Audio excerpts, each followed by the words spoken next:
Boa noite. Sejam todos bem-vindos, vocês que estão aqui presentes e todos os que estão nos acompanhando pelas redes sociais. Elevando o nosso pensamento a Deus, Jesus, nosso Mestre, a espiritualidade bondosa, a direção espiritual da nossa casa, Allan Kardec. Vamos louvar, vamos agradecer por este momento.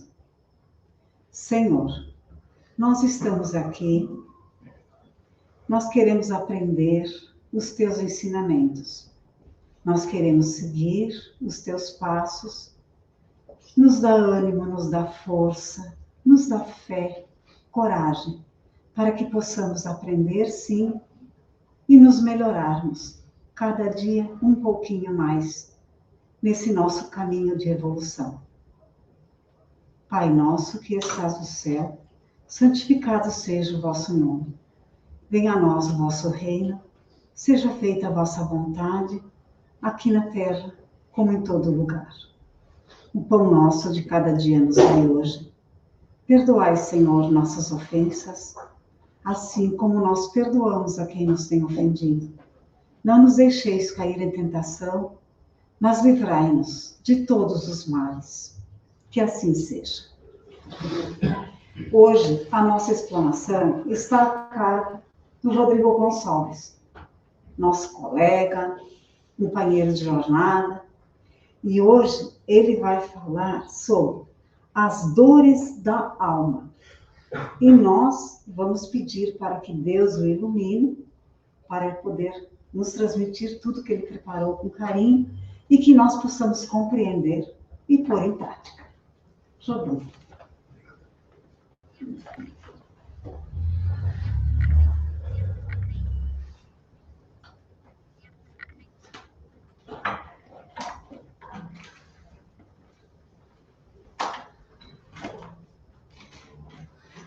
Queridos irmãos e irmãs, boa noite então. Boa noite. Quero dizer que é uma satisfação muito grande, mais uma vez, podendo fazer uso desse espaço aqui para compartilhar, né, da nossa doutrina, falar um pouquinho sobre a doutrina espírita, né, e ajudar na difusão e na divulgação. É mais um ato que com certeza engrandece a nós que estamos aqui, a mim que estou aqui, e contribui um pouquinho com cada um. Hoje nós vamos falar então sobre as dores da alma, né? O que vem a ser as dores da alma? A gente fala muitas vezes da dor física, né, do corpo físico. Mas hoje ainda o colega perguntava, a alma tem dor? Será? Eu acho que tem. Vamos falar sobre ela então. Então, amigos, conforme as nossas aspirações íntimas e os nossos comportamentos pessoais, cada um de nós respira a psicosfera. O que é a psicosfera? É aquela atmosfera psíquica, né? Aquilo que vive no nosso entorno, as nossas energias mentais, e emite e transita no corpo vibratório que a gente constrói. Então, o que eu vibro internamente, os meus pensamentos, eu sou reflexo de tudo, né? A gente é reflexo de tudo que a gente pensa. É o que a gente pensa, internaliza, joga para o universo, joga para cima, né? Joga para frente. Ou não. Ou vibra, pensa, reflete. Meu Deus, será que isso, né, eu preciso passar, preciso transmitir? Então, né, a nossa vibração, nosso campo vibratório, ele depende muito dessa energia que a gente transmite, que a gente despende também. As perturbações no lar, né? Uma fonte aí, um exemplo aí de dores na alma, né? Muita gente se queixa de que, periodicamente, o lar vive num pandemônio. Já ouviram essa expressão? Né? A família, né, empolvorosa. Muitas vezes a gente ouve um comentário, alguma força negativa está tomando conta daqui, está me fazendo fazer isso, tomar essa atitude, ou não. Né? Foi um trabalho que foi feito para mim, né?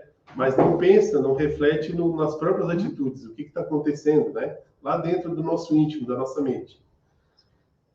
Imaginam então que houve uma mandinga, que alguém fez um trabalho forte, todo esse contexto popular que a gente costuma ouvir, e atribuir a quem? Atribuir aos outros, como eu falei, não a gente. Né? E que, na verdade, né, Quem é o responsável por sobre isso? Essa energia, essas vibrações estão dentro da nossa casa, quem é que faz? Ela fica a cargo de quem? A responsabilidade é nossa, não é? Não adianta a gente querer terceirizar o que acontece na nossa vida, muitas vezes o que de ruim acontece, se eu não estou, né, se o meu íntimo lá não está contribuindo para isso. Então, manter a nossa casa em paz, manter o lar em ordem, é coisa da nossa alçada. É alguma coisa que está sob a nossa guarda, a nossa obrigação. Acontece que essas circunstâncias são quase que sempre criadas por nós, como eu falei, né? Na liberdade que nós temos de fazer e deixar de fazer, nós somos aqueles que não seguramos a nossa língua, né? Lembra? Né? Uma palavra mal colocada, muitas vezes ela fere. Já ouviram aquele ditado que uma palavra maldita é uma flecha atirada? Uma vez que você falou, não consegue mais voltar atrás no que falou, certo? A não ser que se redima, né? Fale, né? Se justifique, muito bem justificado. E muitas vezes, o que a gente fala dentro de um contexto, isso a gente não tem como mais voltar atrás. Imaginamos que todos aqueles que vivem em casa conosco, na família, têm a obrigação de aturar, de suportar o nosso comportamento, o nosso mau humor, nosso caráter intempestivo, nosso pavio curto. Já pensaram nisso? As pessoas que convivem lá com a gente, será que elas estão satisfeitas com as nossas atitudes, com o que a gente fala, o que a gente diz lá no dia a dia? É importante lembrar, né, isso aqui já foi tema de outras palestras também, que estamos cercados por uma nuvem de testemunhas. Lembram aqui, numa palestra que teve da Casa Espírita? Existem vários espíritos desencarnados lá fora, querendo entrar aqui no centro. E lá na nossa casa não é diferente, né? Conforme o que a nossa mente produz, o nosso campo vibratório, nós vamos conseguir abrir uma frestinha, abrir uma porta para que eles entrem na nossa casa. Ou, conforme o nosso pensamento, se a nossa vibração estiver mais alta, né? Se a gente criar essa barreira através da nossa força mental positiva, isso não vai acontecer. Então, quando nós baixamos a nossa frequência vibratória dentro do nosso lar, quais são os tipos de testemunho que nós convidamos para participar conosco na vida íntima da casa? Vocês sabem, né? Entidades perturbadoras, espíritos desajustados, galhofeiros, aqueles que, de caso pensado mesmo, desejam provocar em nossas vidas desestruturações. Alguns até nem têm ideia. Alguns espíritos desses, eles vão só para nos atrapalhar, mas eles não têm nem ideia do mal que eles estão fazendo ali. Mas eles estão nos prejudicando. A presença deles, o fato de eles estarem ali, atrapalha, consegue desestabilizar o nosso campo vibratório.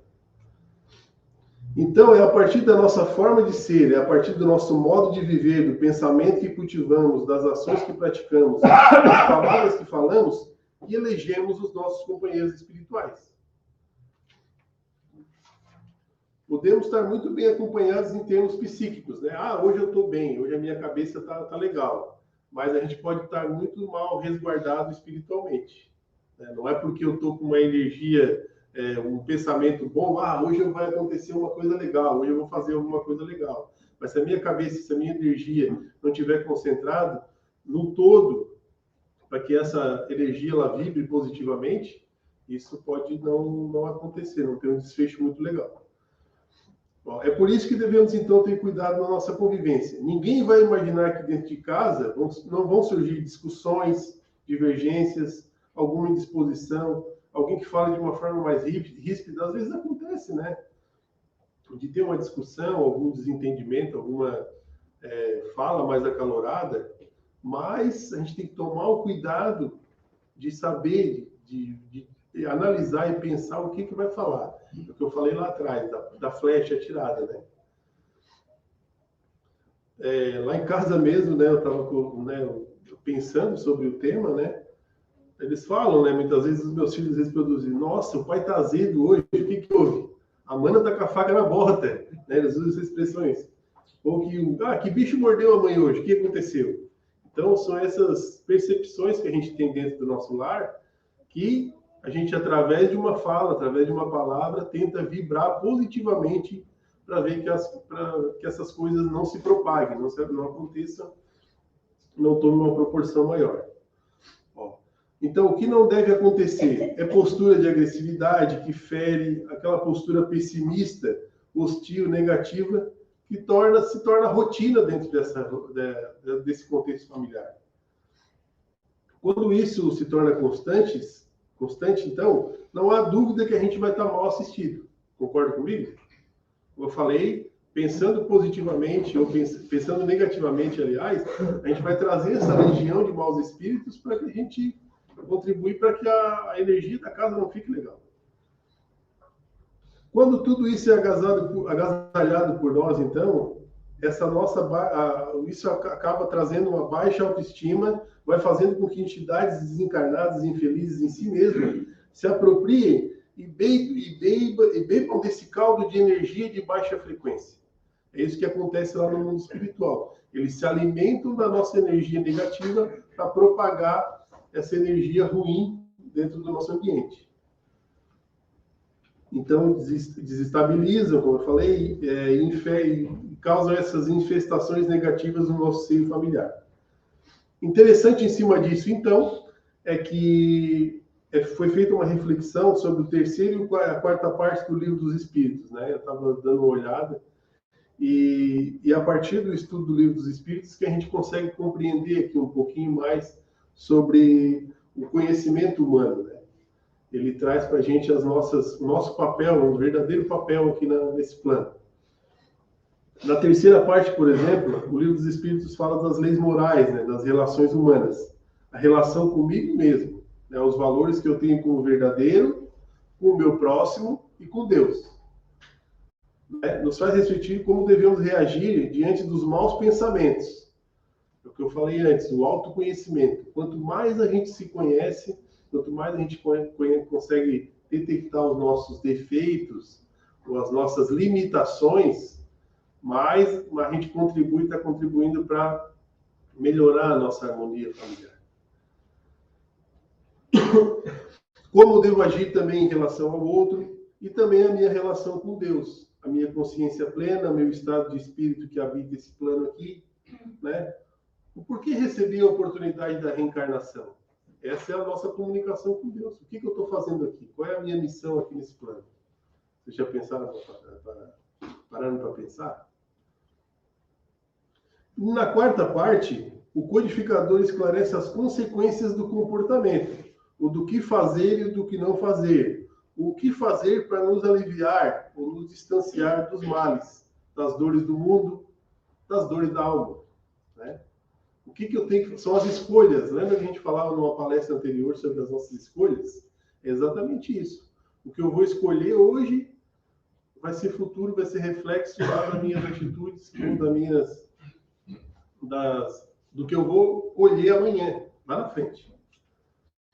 Se eu faço uma escolha boa, se eu penso, analiso, reflito, é isso mesmo que eu tenho que fazer, é isso mesmo que eu preciso fazer, é isso mesmo é o melhor que eu tenho que fazer para o meu íntimo, para a minha vida e para não desarmonizar aqueles que estão ao redor, é por aí que a gente tem que pensar, é nesse viés. Em cima disso, então, a gente pergunta, o que é o mal? Né? De onde que veio o mal? A gente pratica o mal. Eu conheço alguém que veio para esse plano aqui, é um espírito encarnado ruim, que só pratica o mal. Partindo do princípio de que Deus é supremo, justo e infinitamente bom, o mal não teria origem por si só, concordam? Mas ele é uma distorção do bem. Se Deus é justo, infinitamente justo, e só quer o nosso bem, o mal seria uma criação, uma invenção do quê? É uma distorção exatamente das coisas do bem, desse bem. O mal nada mais é, então, do que um distanciamento da criatura em relação às leis de Deus. Nas questões 614 e 615 do Livro dos Espíritos, ele fala exatamente isso. Ó. O Kardec pergunta aos espíritos sobre a lei de Deus, e os espíritos respondem. A lei de Deus é eterna e imutável, como o próprio Deus.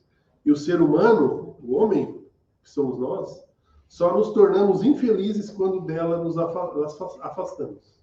Ou seja, quanto mais eu me afasto de Deus, quanto mais eu deixo de lado, né, me afasto dos bons pensamentos, das boas energias, do sagrado, mais eu estou contribuindo para o mal. Assim, passamos a entender que a dor, o sofrimento, as nossas angústias, as nossas dúvidas, as nossas aflições têm origem da tentativa do homem de se afastar voluntariamente das leis de Deus. Ao tentar agir pelos valores que elejo como verdadeiro, dentro de um prisma do mundo material, me afasto de Deus, me distancio dele, e o que acontece? Quanto mais a gente se afasta de Deus, a gente sofre, na verdade. Quando a gente sofre, tem pensamentos negativos, pensamentos ruins, vai chegar uma hora que aquilo ali é um copo d'água. Ele vai enchendo, daqui a pouco extravasa. E aí a gente sofre. E remédio para isso, será que a gente tem? Tem, né? Divaldo Franco fala o seguinte, ele fala, remédio tem nesses casos em doses homeopáticas. O que seriam doses homeopáticas? Tem alguém da área da farmácia aqui? Não. Remédio em dose homeopática é aquele que o princípio ativo dele é diluído, né, em água, em baixa concentração, e a gente vai tomando aos poucos, em longo prazo, né, a gente consegue ter um efeito, né, suficiente, que a gente quer. Um bom antídoto, um bom conselho seria tomar por hábito em nossa casa, pelo menos uma vez por semana, o hábito de orar. O Evangelho no Lar é um exemplo disso. Quem aqui faz o Evangelho no Lar? Exato. Essa é a dose homeopática lá que o Divaldo Franco fala, né? É uma dose, né, que a gente tem que trazer para o nosso hábito, para o nosso dia a dia, para que a gente, a partir daí, comece a fazer essa barreira dentro do nosso lar para evitar essas energias, né, se concentrem e penetrem no nosso seio familiar. No livro Perturbações Espirituais, de Divaldo Franco, e do Manuel Filomeno de Miranda, do capítulo 4, diz o seguinte, ó, o Espiritismo é uma doutrina eminentemente cristã, fixada nos postulados exarados do Mestre Jesus, devendo os seus adeptos estar vigilantes, a fim de que os impulsos da vaidade, da presunção e do orgulho não os dominem. Toda edificação que tenha deficiência na sua base está sempre ameaçada de ruir. Assim, devemos ser considerados os labores espirituais que deverão regir as consciências humanas do porvir, construído na lealdade e na boa